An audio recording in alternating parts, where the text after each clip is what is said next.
Hey folks, how y'all doing? It's Mob here, Texas Soul. What I'm doing today is packing and shipping a sewing machine. And so I got the sewing machine here, and actually I'm going to show you how to pack and ship this item. What's good about this one, it has a case to it. So what I have done already, let me show you. It has attachments to it.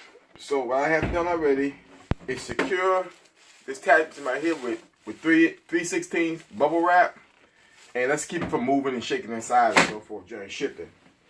And so now what I'm going to do is just take a piece of bubble wrap here, another piece of 3/16, and just kind of put over the top of the item. Just to add a little protection there. Now I slip the case cover back over it.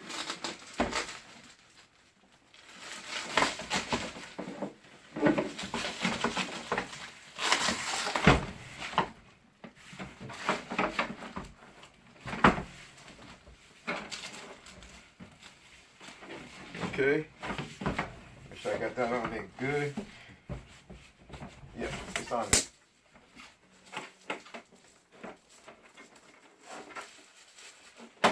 Okay, now I got the case cover back on there. Now what I'm going to do is I'm going to use this 1/2-inch bubble wrap right here. What I'm going to do is wrap the whole case, sewing machine and all, in this bubble wrap. And I'm going to do like probably about 5 or 6 layers of this, because I want plenty of protection. So let's get this laid down here.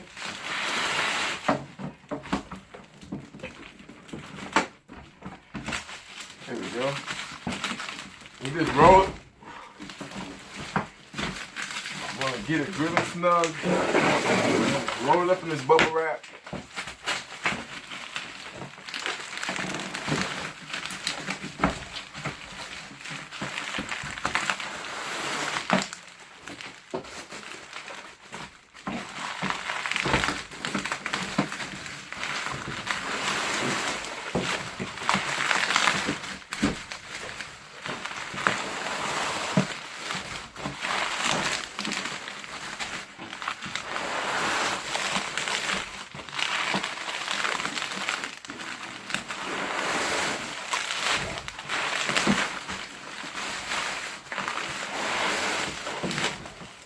So far, I got about a good 3 layers.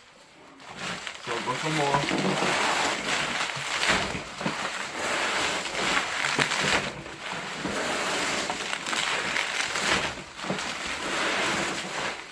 Let's see where we stand at right now. 1, 2, 3, 4, 5. 1, 2, 3, 4, 5, 6. So one more time on this side. There. So I got 6 layers of bubble wrap on each side of the sewing machine. So that should be ample enough bubble wrap to protect it.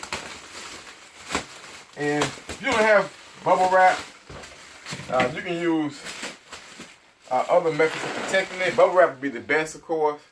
And then as a filler, maybe fill in the box, use maybe newspaper or whatever, or I prefer peanuts. But I don't have the peanuts and like that, so I'm going to use this filler paper, something like this, tissue paper rather. I got a whole bunch of that left over from other projects and stuff like that, so I use that. I'll take this bubble right there. Okay, so now, as you can see, I got 6 layers of bubble wrap there. Now I got to secure, of course, both ends of the items with bubble wrap as well. Now what we're going to do, to do that, we're going to simply take, and I'm going to just fold this over several times. So I can put, this is going to be for my end caps. So we're going to do the same number, 6. You might say, well, hey, you sure using a lot of bubble wrap, but I don't care because I get these rolls real cheap. I get these rolls like 125 feet rolls, by 18 inches wide. I get them for like $10 a piece. They're actually scrap rolls that the box company from another order they fulfill. These are excess scrap rolls, and they sell them for $10 a piece. So it allows me to really be free and put plenty of protection of course, on the item that I'm packing. So we want this to be 6 layers as well. That's 6 layers there.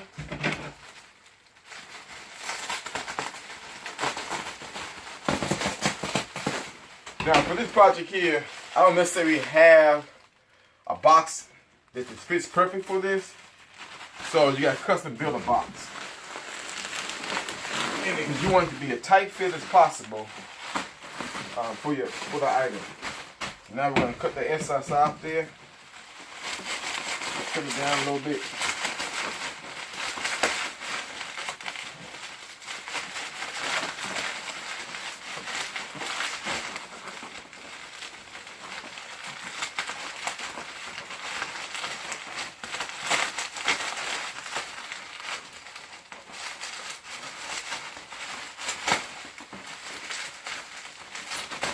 Of course, we save all the excess bubble wrap, and we use that as fillers for inside the box to add as fillers for the box if you want to.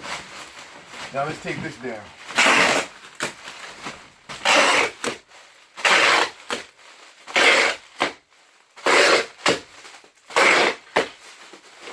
For me, I noticed that when I go around and tape the bubble wrap real tight, it actually makes the bubble wrap work even better. Kind of strengthens it.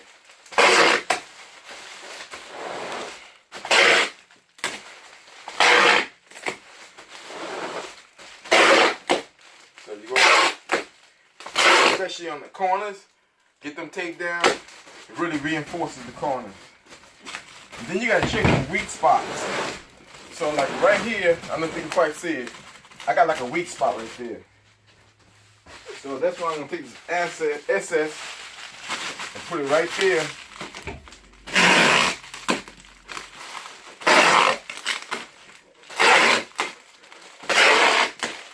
And tape it over that weak spot. Because what happens, the bubble wrap has cut off points or tear off points. Perforated, whatever how you pronounce that word. Anyhow. And so that can form weak spots in the bubble wrap. I noticed when wrapping it. So sometimes you have to add extra support to some areas. Okay, so now around you don't want to be able to feel the item through the bubble wrap. You don't want to be able to feel it. You want to press in and not be able to feel that item. That's when you know you got it covered pretty good. Let's do that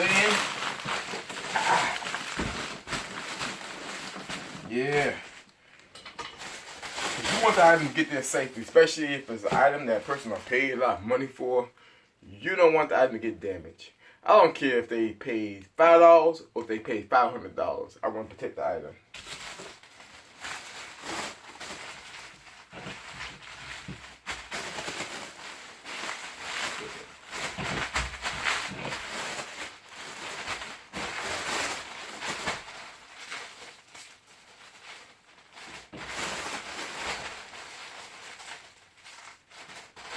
Okay, 6 layers again.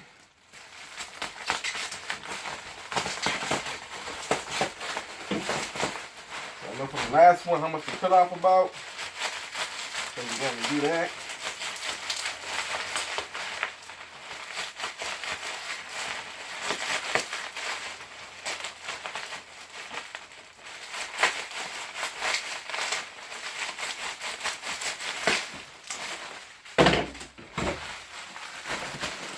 Right. Tip it down again.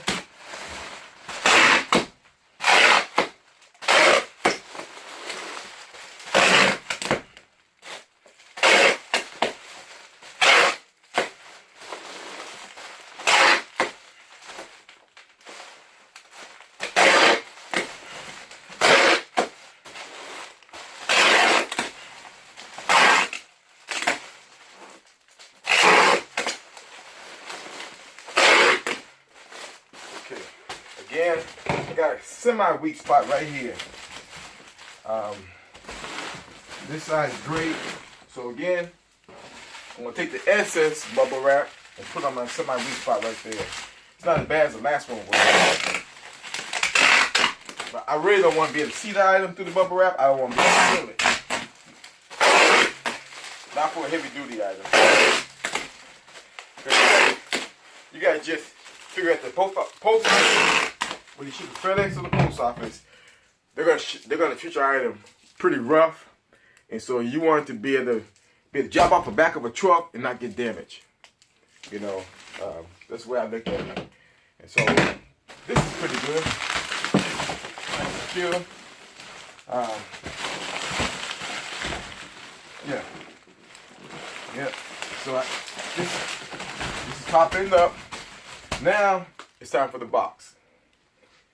So what we're gonna do here is probably custom build a box. So I have to kind of play around and see which box I want to use. I want it definitely a heavy duty box if I got them.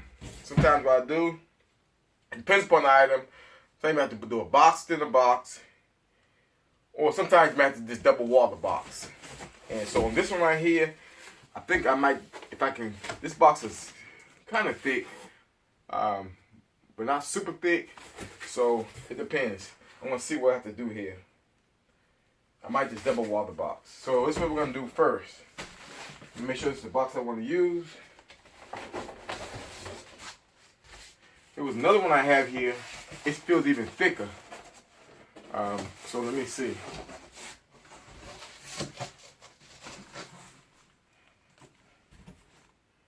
I think either, kind of, yeah. So I'm gonna try this one. So you just kind of got to feel your way and see which one's gonna be the best. So what I'm gonna do is take my razor, knife cutter, box cutter, and just cut down one side of the box. Open it up.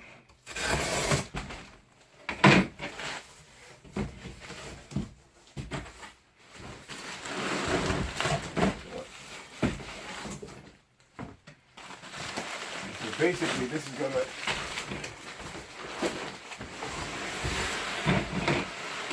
So, I don't know if you can quite see it, but let me bring the camera down maybe so you can see better what I'm doing down here.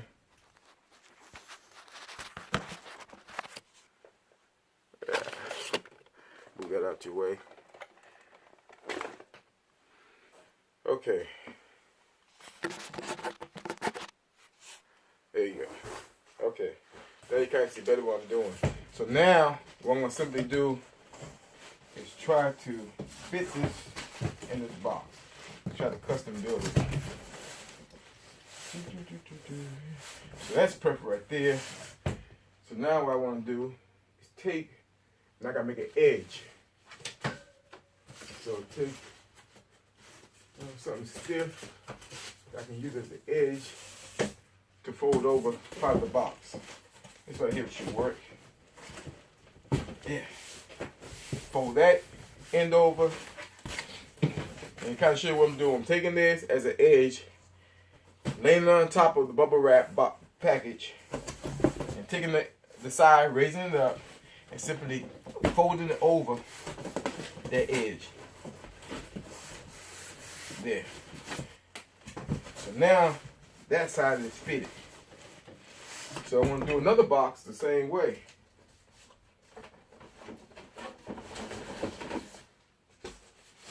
Again, I want to cut it down the side. Make sure you cut away from yourself. Get yourself out of the way. There. Now I'm going to take this. I got this like this. I'm going to raise this back up here. Put this over it.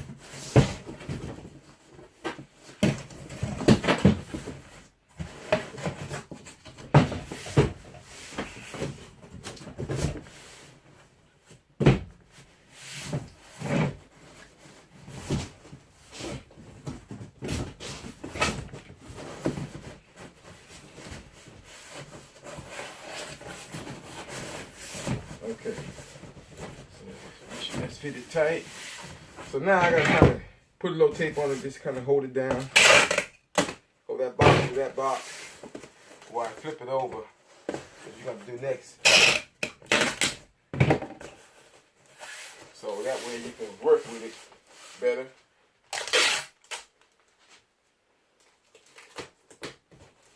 You might have a better way of doing this. The main thing is just no matter how you do it, there's not no one way to do it. I'm sure you want to ideally have the right size box for an item. But if you're not shipping that same type of item out every time, 9 times out of 10 you don't have the right size box for it. So you gotta be creative with it.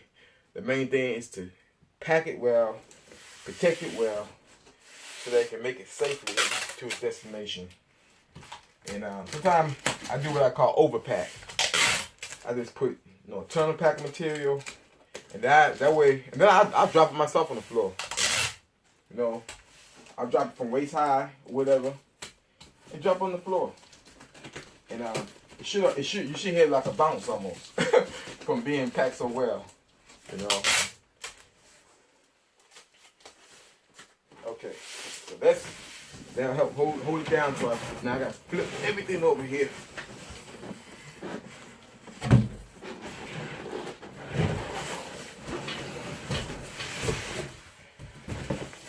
Okay. Now what I'm gonna do is take these flaps. I got 2. See right here, kind of on both sides. You see what I got so far? I got that in there. And I'm gonna try to squeeze all this together. So what I'm gonna do is fold these down now. Tempting.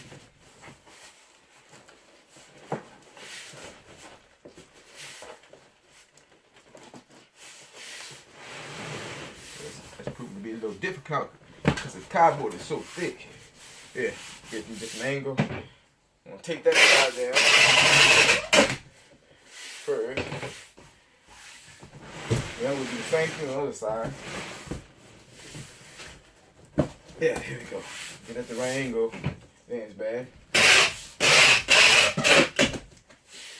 Alright.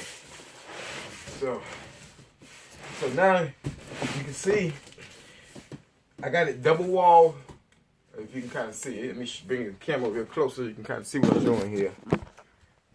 So as you can see, I got a double wall right there.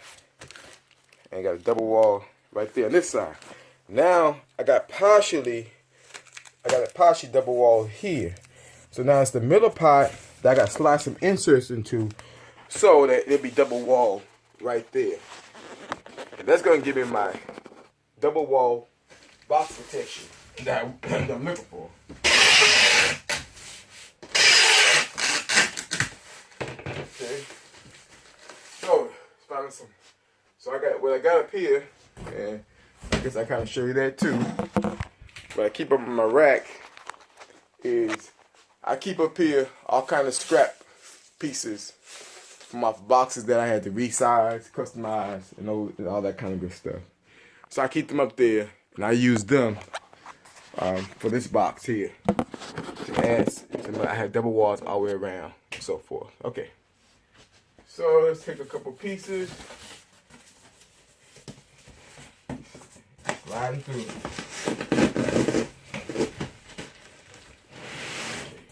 Jump on that side. And I need the little piece off here.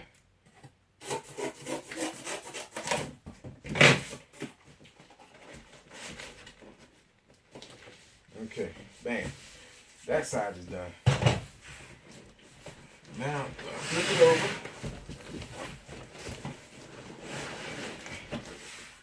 And do the same thing on this side.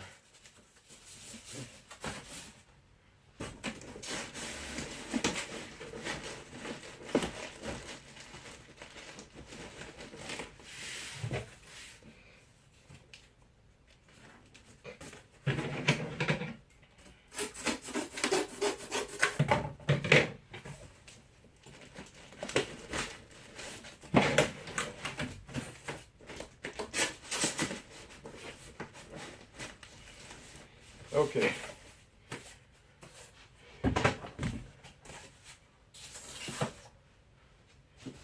This sometimes proves to be a timely process, but take your time doing it because you want it to come out right. So now we got to build, add some end caps to the box. I got a double wall all the way around. Now we're going to make the end caps with it red, nice and secure and stuff like that. So this start with pick an end and this start on it. So to do that, let's see what we can do here. We're going to have to get creative here. I might have to take another one of these boxes here, and let's see if I can form it into an end cap. Not necessarily.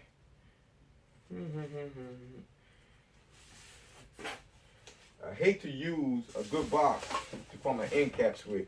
Usually I can use scrap boxes to form end caps. So let me see if I got enough scrap here to do that.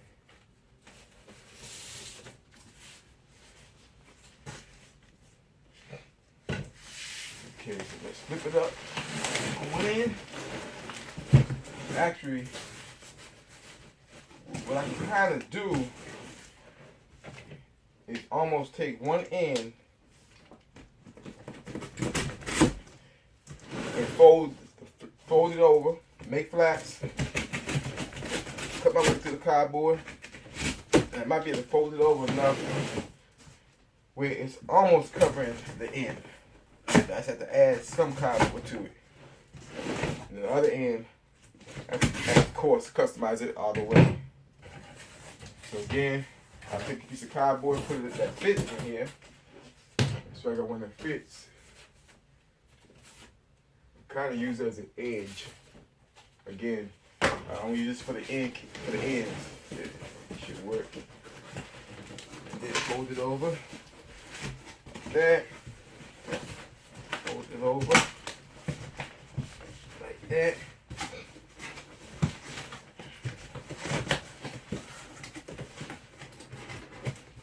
This is a lot of work. But to get there safely, it's worth all the time that you got to put into it.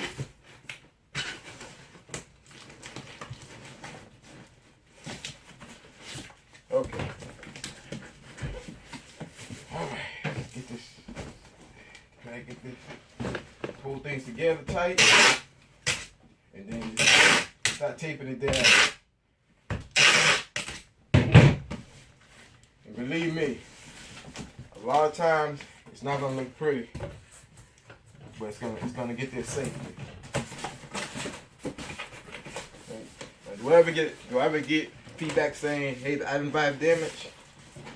No, not in a long time.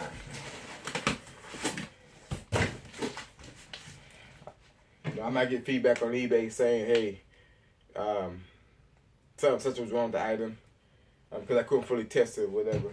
I do get returns. I think everybody probably gets some kind of returns at one point or another. And I do get returns on items. Sometimes I don't know a lot about the item, so I might miss something about it. And sometimes you got to put that in your description as well. But if you don't want to return on, it's for a damaged item arrived in shipping. Not damaged in shipping. I mean, arrived damaged.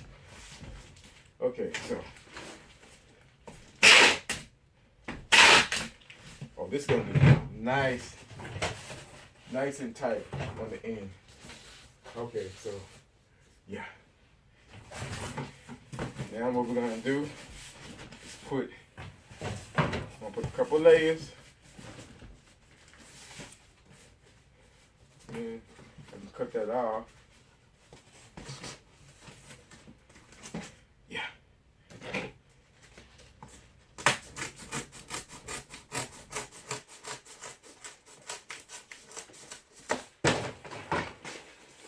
Tuck it in there.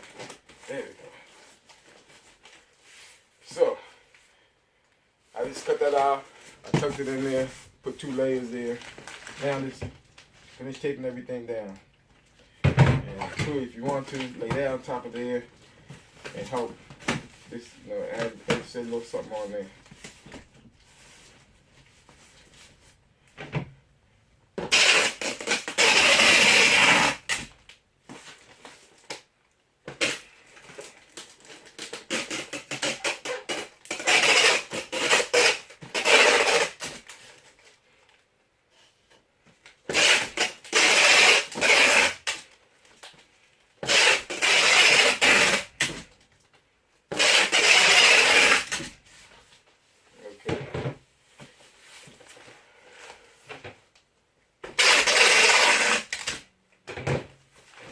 It doesn't look pretty, but the believe me, this end is nice and protected.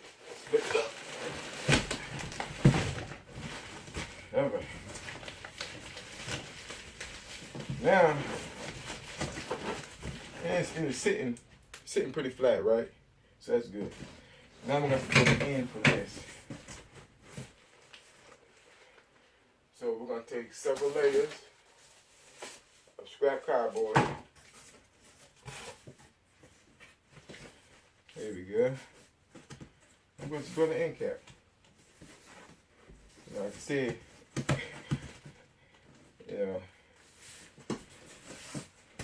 I'm not in this for this to look pretty. I'm just in it to secure the item. So, and you want to make it look as neat as possible if you can. You want to make it look as neat as possible if you can.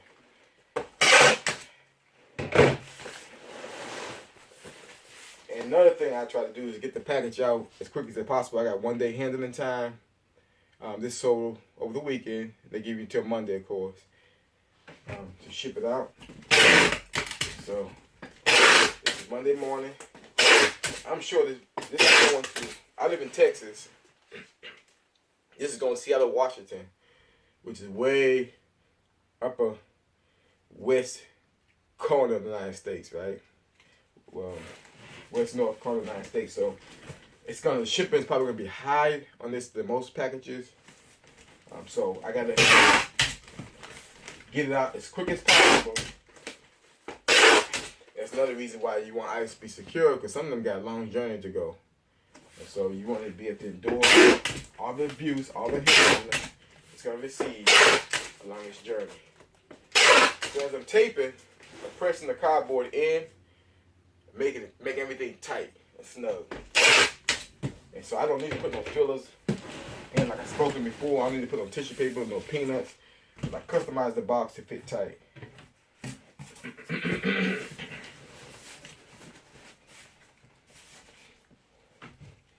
And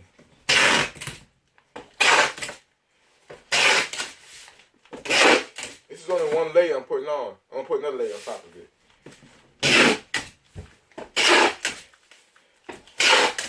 I'm just using this to make everything nice and snug and tight.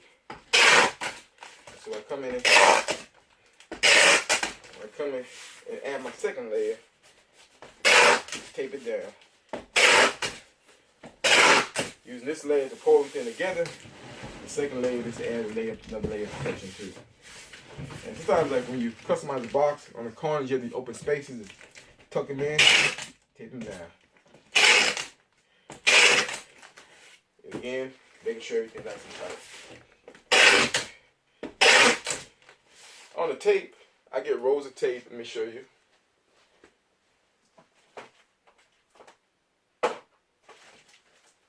So they come in 6 packs, pretty thick tape, pretty thick rolls rather. And I buy by the case from the box place I go to. I forgot how much I paid the case for it, but I got enough tape to last me for a very long time. I bought it by the case, and I had extra rolls already, and so forth. So, and then for shipping, private mail packages or whatever, you get your free tape from the post office. You just call them up, place your order. You can't order them online on the website. You gotta call them and place an order.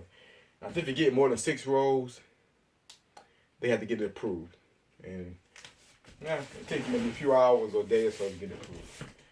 All right, let's finish this up.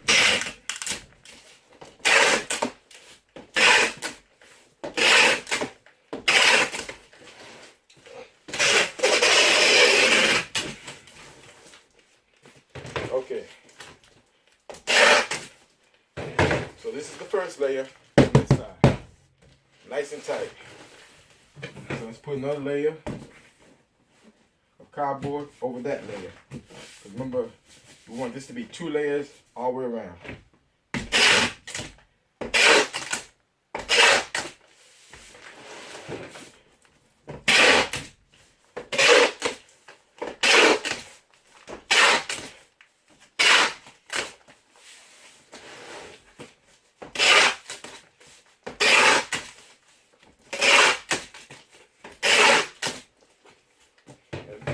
way, this is not the heaviest item I ever shipped. I have shipped items that I think anything over 35 pounds is considered to be heavy because the post office, they got stickers for that. You can put in a box. It's 30, if it's over 35 pounds, so the person who's lifting it, whatever, will know that it's heavy. But so if you have to put one of them stickers on a box or something like that, then we know it's heavy. So anything basically over 35 pounds, I guess, by the post office. I don't know about FedEx, but I take it as a general rule for all of them. Okay, so let me finish this up. So take some scrap. Use your scrap up. Take 2 pieces of scrap. Patchwork, kind of like a quilt. You know, some of y'all, your grandmother used to make them quilts. You know, it's patchwork, right? That's some boxes.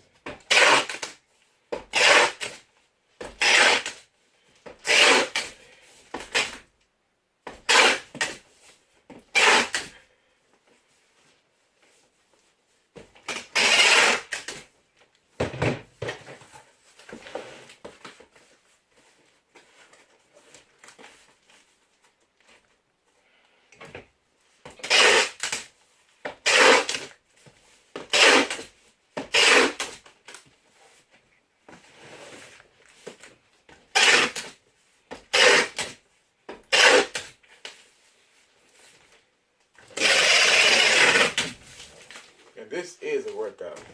Like my wife, I couldn't imagine her trying to pack this. So it is a workout. If you can't do it yourself, it's just too heavy of an item, too much packing involved, I would recommend you take it down to FedEx or UPS and just pay them to pack it. I had items before that were big at the time, and I wasn't real familiar with packing. I didn't mind paying somebody else to pack it. In other words, because it's sold for, it was a high ticket item. Probably I won with some speakers that sold for $1,500, and so I took it down there and let them pack them. Paid them $50 for them to pack it for me, and so forth. So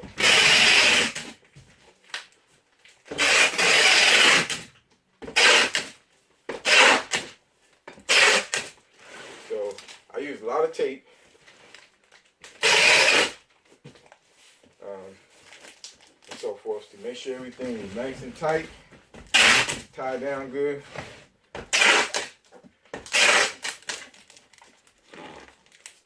Because I'm like, if you don't spend your money and you paid quickly for the item, you pay my asking price, I need to make sure I get it out the door fast and I get it to you safely. Now, if it gets lost in transit or something like that, or the post office runs over it with an army tank, then insurance, make sure you get insurance. This item right here,